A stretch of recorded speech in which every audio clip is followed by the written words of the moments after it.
Thank you everyone for coming out, all our fellow Democrats, the working people of Hollister. We have a lot of members of our local home care workers union with us today. All the Democrats, all of you have been most involved in helping shape politics here in Hollister and throughout San Benito County.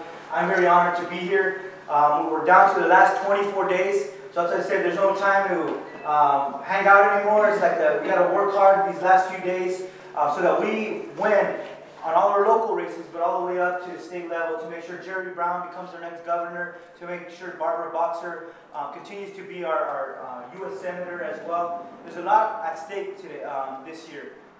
We just heard that Meg Whitman has already spent $140 million on her campaign. Last week, another $3 more million, you know. And not only on that, so it's 143 on her campaign alone, but then she gave the Republican Party another $30 million just to help the other candidates, you know. So we're going against a lot of money, but we always learn from a lot of campaigns. It's the people that matter. So if we decide that we're going to work hard these last 24 days and knock on the doors, and we're going to be putting up door hangers today as well, and Greg's going to explain that later, we can hit and connect most with people and make sure that the people vote for the people who are going to truly represent our interests. Whether it's our schools and our teachers, whether it's the people working out in the fields, construction workers, police officers, firefighters. Our party is the one that's always stood up for working people, and we need to have those people in office to continue to fight for us. But it's going to take all of us working hard, but it's the last few days that really matter. On last June, it was San Benito County, I live in Watsonville, the mayor of Watsonville. Santa Cruz County was our highest, it was 25 points, but San Benito was our second highest, it was 21% here. And so I have to say, I really thank the people of Hollister for believing in me. And once we win this campaign, the hard work is ahead. It's going to be visible, but all the people that we met and we work with, you're going to see me here regularly. We're going to work together on the issues that matter for the people here in Hollister, and I'm looking forward to that, but we can't take anything for granted. We got to work hard all the way to the very last minute. So I just want to say thank you very much. I'm going to be here. We were here last Sunday walking all day long here in Hollister. We're going to continue to come out here these last few days. And if you volunteer those, I want to get a t-shirt to you guys. We have our campaign t-shirts. We want to make sure we get some of those to you guys for helping us out as well, okay? So thank you very much. We're going to go on to victory. But also the other big, very important race that I do have to mention, because I know she's probably working out in the Central Valley today, it's our good friend Ana Caballero. You all saw it, they're spending massive amounts of money against her. She's worked so hard. She's dedicated her life to public service that we got to say, hey, Ana has stood up for us. She's fought hard for Hollister, that we're going to come out and make sure she wins. And we're going to fight against the big money being thrown against her. And you guys are all going to be part of her victory as well. So let's work. These door hangers have all the good candidates, including Ana here. We got to make sure we win this together. So thank you very much. Yeah, hay que echarle ganas. We're going to work hard these last few days. All right? Let's go.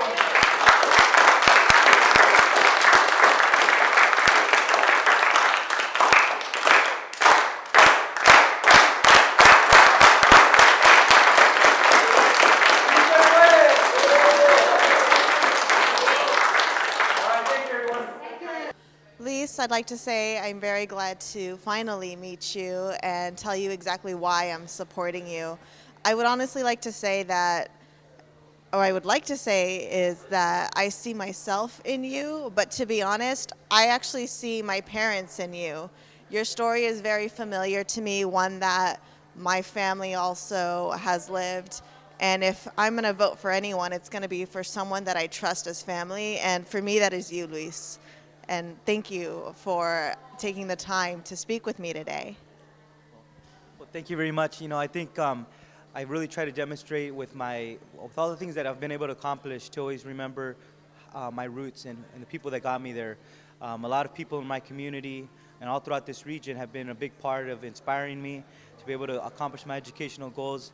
But we always tell the young people of our area, it's so great when we see young people come back and try to make a difference in their community and to work hard. There's a lot of challenges facing our community, but to have people who were born and raised here in this area to come back and be the leaders, who best to lead our communities and those who were born and raised here, whose hearts have never left these communities.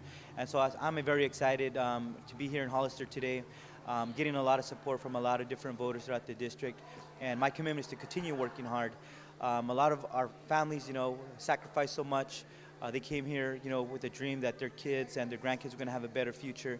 And so it's so important that those that were able to have the opportunity to make sure we continue to open those doors for other people coming behind us, you know, and also continue to work hard on the issues that matter to our families, people needing jobs, making sure our students in our schools get a good, high-quality education, making sure our neighborhoods are safe, among many other issues.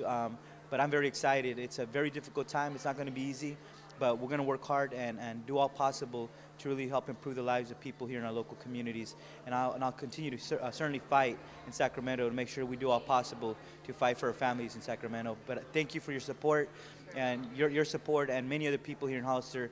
On election night on the June primary, San Benito County was our second highest county of support. So I'm very excited to be back here again and again to ask the voters here in Hollister and throughout San Benito County to help me win big these last few days so we have a big victory on November 2nd. Okay, so we have with us right now Jeannie Wallace. She's the chair of the San Benito County Democratic Central Committee. And so Jeannie, tell me, what does today mean to you? It's the Jerry Brown Statewide Day of Action. So what does that mean to you as the chair to our Central Committee? Well, to me it means that this is really the launching of a lot of people locally who like to get involved in campaigns, and they just haven't, they keep intending to get out there, and this is a really good opportunity for them to get up and get going and realize that we're counting down to the election and it's time to get involved.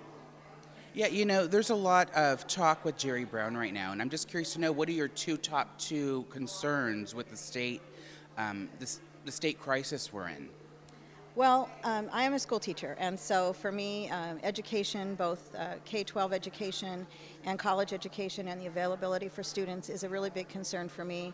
Do I have to stick with two? I guess I'll combine my other two into one. Jobs, obviously, and the environment together. And so I think Jerry Brown's going to do a good job of combining those and promoting green jobs, which will help the environment and also help get people to work in jobs that are sustainable and will help grow the whole economy of the state in a healthy way.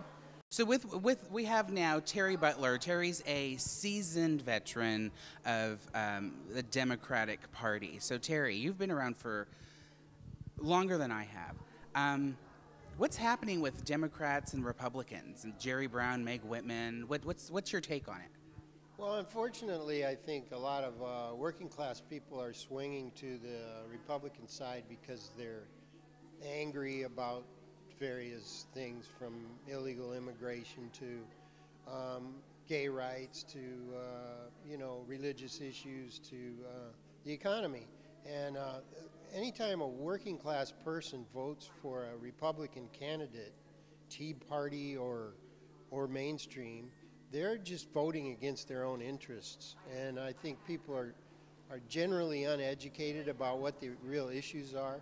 But as far as like here in California, the most important issue is between Jerry Brown and Meg Whitman. An old friend of mine said to me the other day, I'm voting for Meg because she's for working people. Now, I don't know how he arrived at that, because if you look at her record, at eBay, she sent, I believe, as many as 1/3 of eBay jobs to China. So how is that for working people? Granted, they're office staff. They're not guys with a shovel or a hammer or something, but they're still working people. They're not wealthy people or independents or anything like that. So if you're thinking about voting for Meg Whitman, look closely at why you're voting for her. But don't chalk it up to that she's good for the economy or anything like that, because Republicans, after all, look at what they've done. Just look at the record of what Republicans have done in the whole history of the United States, and you'll see that they're not good for the economy. So Terry, tell me, what are your three top concerns with state politics and federal politics? Well, there's so many issues that need to be addressed, like, for instance, the foreclosure thing. A lot of people have lost their homes, people who maybe shouldn't have had those homes. There's no sense in being angry at them about it. Direct the anger towards the banks who said, yeah, let's sell this guy's house and then we'll sell the mortgage and then we don't care because we made our money. That's what you got to look at. I mean, don't be mad at the guy because he was stupid and bought more house than he could afford. And really, that's not everybody anyway. A lot of people were struggling to pay their mortgages and then lost their jobs and so on and so forth. So that's one main issue. And then, of course, illegal immigration is another thing. I say provide a path. I say provide driver's licenses for people who are already here. I don't care. Give them a driver's license that they have to clip it to their shirt or something, you know. But insure them, you know, maybe pay at the pump like Maxine Waters once suggested, you know, so that, you know, it's happened to my wife several times and many friends of mine where they've been rear-ended or sideswiped by someone who was illegal and took off. So, and then their insurance rate goes up because of this. If this person had a license and had insurance, they probably would have said, yeah, okay, well, I did that. I need to stop and talk about this. You know, they wouldn't be afraid that they were going to be deported and so on and so forth. I mean, these are common sense things. Don't hate people for who they are and why they're here. You know, help them out. So that's illegal immigration. The economy, what else? Education. California education. I mean, okay, the education that I got compared to the one my son got, compared to the one that my granddaughters are getting, it's going down all the time. It gets worse and worse and worse while it gets more and more expensive. Now Republicans are saying, let's you know, start charging everybody to go. You know, let's make it really expensive. Hey, it's already so expensive that kids are coming out of college with hundreds of thousands of dollars in some cases debt if you're going to be a doctor or a lawyer or something like that. What sense does that make? Doesn't make any sense at all. What's wrong? What I've been thinking about this slogan lately that I came up with my own. I'd like to hear people say, if socialism is a dirty word, why isn't capitalism a dirty word? Okay. That was awesome. What do you, the green jobs, you know, Democrats really support renewable energy and green jobs, whereas the Republicans are opposing it. They're for offshore oil drilling and outsourcing these jobs to all over the world. What's your take on that? Well, basically with Republicans, what it's all about is, you know, the bottom line, how they say the bottom line. What that means is profit. Anytime that your profit is not maximized, think about this. These folks think that you made this much profit this quarter, so next quarter you got to make that much more. They don't think of in terms of like, hey, I got a pretty good living, I got a nice house, you know, I'm happy, my kids got plenty of future, you know, hey, how about these poor people over here? Let's help them. They don't think in terms like that. It's like, hey, he's poor because he wants to be poor. He's just a bum, you know, hey, he's drunk all the time, so on and so forth, you know. Here's the deal. It's like a family in a lot of ways, you know. It's like, okay, you don't like everybody in your family, but you don't kick them out because they got mental problems or because they're lazy and want to lay on the couch all day. If you did that, I mean, you'd have all these homeless teenagers, right? Because that's all they want to do is lay on the couch all day. I mean, you know, kind of think in a humanistic way about these kinds of things, you know. Next. I don't know.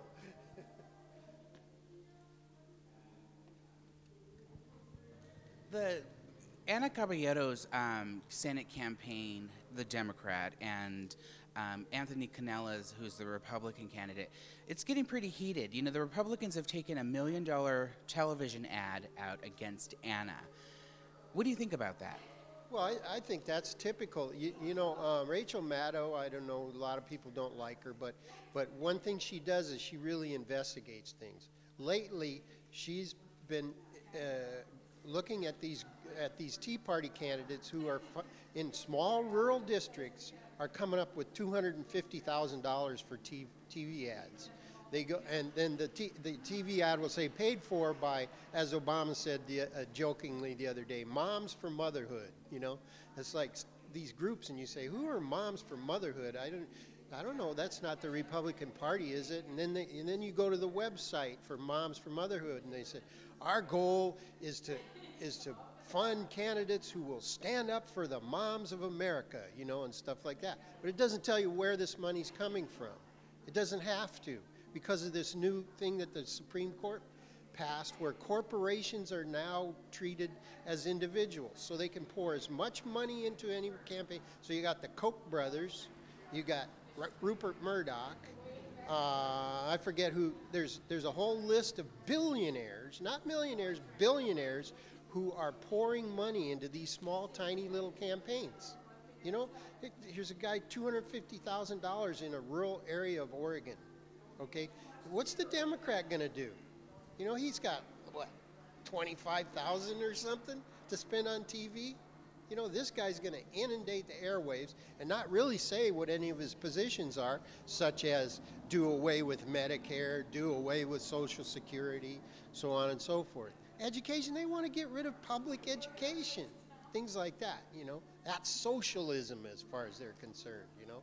Hey, seems to me like it's just building a country that's good for everybody.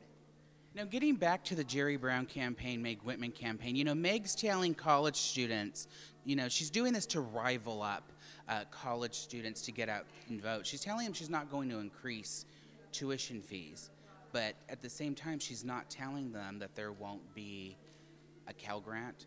There'll probably be no student loans. There won't be a bus to get there. What's your take on that?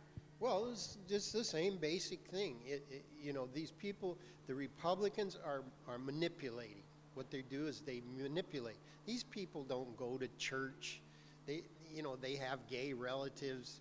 They don't, you know, their kids use drugs the same way your kids use drugs. They got, you know, it's the same thing. They don't really care about what the teabaggers care about. They don't care about the Constitution or anything like that, you know. What they want to do is win at all costs, solidify their position, finally take America and turn it over to the corporations, run it like a corporation. People just get in lockstep and do what they say. You know, it's 1984. This stuff has been talked about for a long, long time, you know. People just get angrier and angrier all the time. Listen to clowns like Beck and Limbaugh, all these morons, you know, that they're millionaires. I mean, you know, Beck makes something, I forget what I heard he made last year just on his stuff that he sells. $25 million just on that, let alone what Fox pays him or anything like that, you know. Like, so why wouldn't he be for capitalism, you know? Hey, it works for me, right, you know? Meantime, you know, Obama's liberal socialist agenda and blah, blah, blah, you know, and they're all mad. They're mad because Obama's black to begin with, you know? Okay, thank you. I appreciate your time.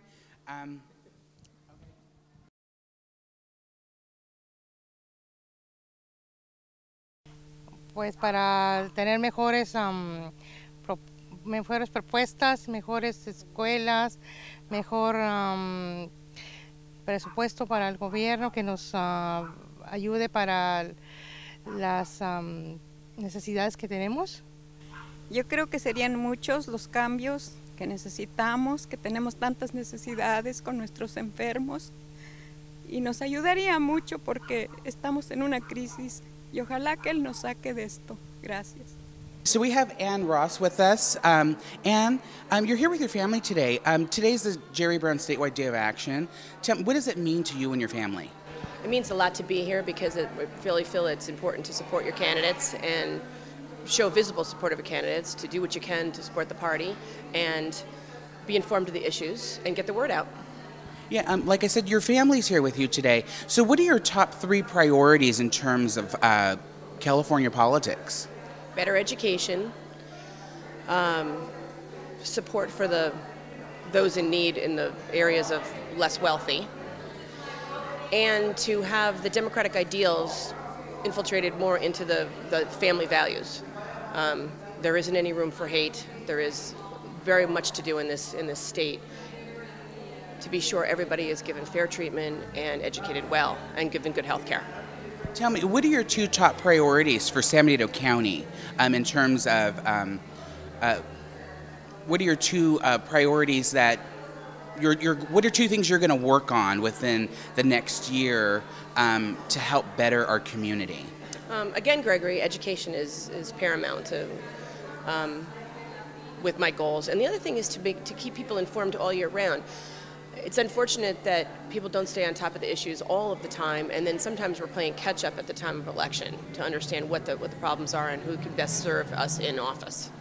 And I think that's what would be really great to work on throughout the whole year. So we have with us here Felicia Turtorici, Pat Turtorici's daughter. Felicia, tell me, what was it like growing up in the Turtorici household?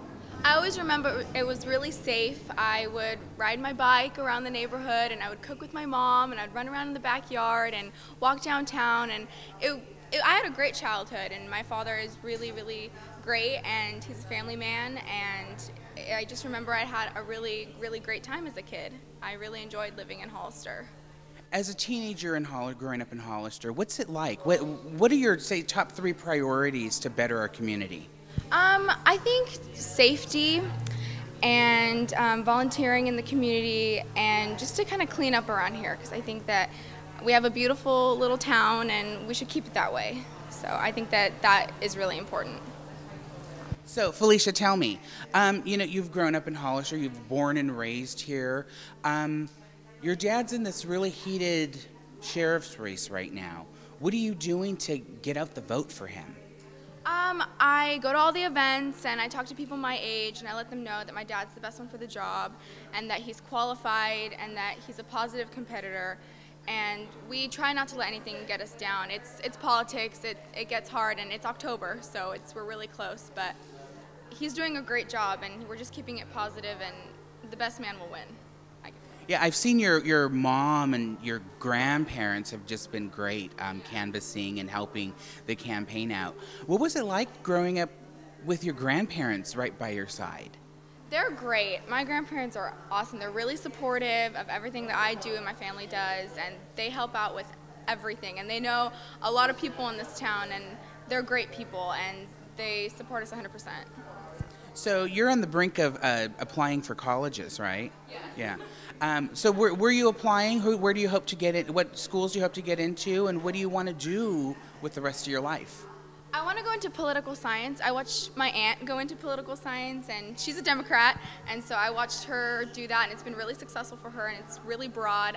I really like California State University Fullerton, and I like the University of the Pacific, and also San Francisco State. I like those places, so we'll see. Yeah, so let me ask you something. You're on the brink of also registering to vote. I think you're a year off or so. Do you think you're going to go with one of the 2 primary parties, Republican, Democrat? Who do you think? Whose morals and principles do you follow? I would vote Democrat. I'm a liberal, and I believe in equality, and I'm a feminist, and I really, really like the values that I've seen in the Democratic Party. And there's nothing wrong with the Republicans. I just feel as if I belong in the Democratic Party, just like my dad. Yeah. So with us we have Pat Turtorici. Pat Turtorici is running for sheriff in San Benito County. So Pat, tell me, what drove you to run for sheriff? What's your passion? Why are you doing this? Well, I was born and raised in San Benito County, and I plan on keeping my kids here in a safe community, and that's basically why I want to run. I've invested my whole life in this community, and it's a safe community. 87% of the residents in San Benito County feel this is a safe place to live, and I want to keep it that way. You know, I've noticed your race has gotten a little heated. What's the message you're trying to send to voters who the opposition has planted a seed into their minds? What's the message you're sending to voters to support you? Well, my message is I'm staying positive in this campaign. I want to talk about the issues that concern San Benito County, and so I'm not going to go negative. I just want to talk about the issues, and people that know me know that I have the highest integrity, and that I've worked hard for 26 years at the San Benito County Sheriff's Office, and I'm going to continue to do a good job for us, and I'm looking forward. What are your 3 top priorities when you become sheriff and you're elected? What are going to be your 3 top priorities to our community? The first thing is to reach out to the community. I need the community's help. in stopping this gang issue in San Benito County. So I'm going to be reaching out to the community and starting gang prevention programs in the schools and in the neighborhoods. Also, we need to really watch our budget. With the state budget the way it is in Sacramento, you know, we need a leader that knows how to work with budgets. I've worked with the budgets in San Benito County for over 10 years, and I've saved the county over $2.7 million in that time. So, and because of that, we haven't had to lay off any deputies or correctional officers. And thirdly, I want to start a police activities league in San Benito County to keep our youth busy after school and on the weekends. There's just not enough for our kids to do, and they're going to the parks and they're going to the schools after school, and they're drinking and they're doing drugs, and we need to stop that.